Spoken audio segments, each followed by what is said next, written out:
जिसके घर में झगड़े लड़ाई होती है वह लोग महादेव के ऊपर जलधारा, शंकर जलधारा से अति प्रसन्न हो जाता है, सगरे दुख दूर भाग जाते हैं।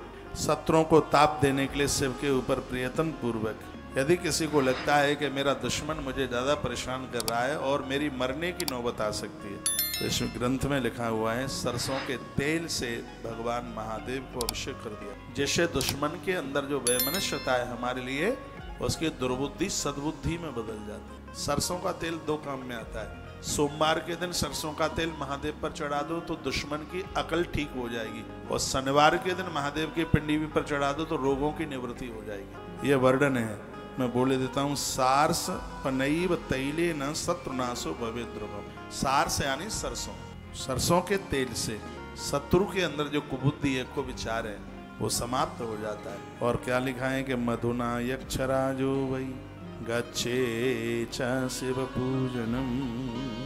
शहद के द्वारा शंकर की पूजा करें तो कुबेर जैसा भंडार चल के आ जाए। शहद से अभिषेक भगवान का करें, अपार मात्रा में, प्रचुर मात्रा में दौलत संपदा चल। शहद से अभिषेक करने पर तो बच्चों को नौकरी लगी। जो बच्चे बेरोजगार घूम रहे हैं उनको नौकरी मिल नहीं रही है, बच्चों से शुक्रवार के दिन शहद से भगवान महादेव का अभिषेक करें, काम मिल जाएगा। अच्छी सर्विस, बढ़िया ठीक से कमाऊ हो जाएंगे, व्यापार अपना कुछ न कुछ हो जाएगा, निठुल्ले नहीं घूमेंगे।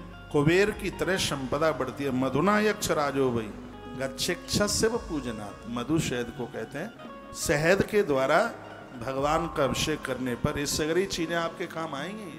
और रोज रोज तो शिव पुराण की कथा होती नहीं है, क्योंकि अब हम अकेली शिव पुराण तो करते ही नहीं। आगे कोई और ग्रंथ होगा, उसके बाद ये कुछ और होगा।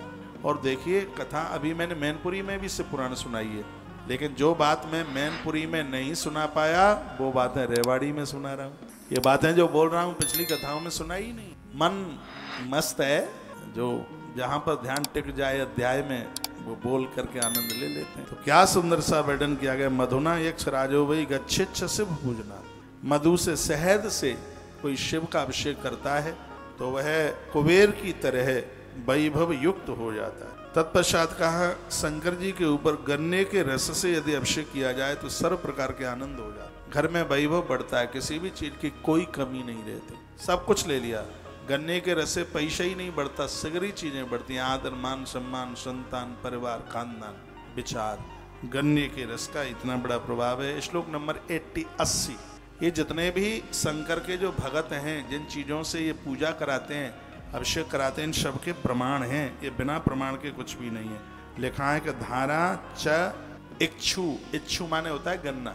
धारा च इक्षु रसस्यापि सर्वा आनंद करी शिवे। भगवान शंकर की कृपा से इक्षु रस, गन्ने के रस से यदि भगवान का अभिषेक कर लिया जाए तो सर्व प्रकार का आनंद हो जाता है। किसी भी प्रकार की कोई कमी नहीं रहती जीवन में। गन्ने का रस, श्लोक नंबर 80 में ये बात लिखी। तो गन्ने के रस से भगवान बड़े प्रसन्न होते हैं।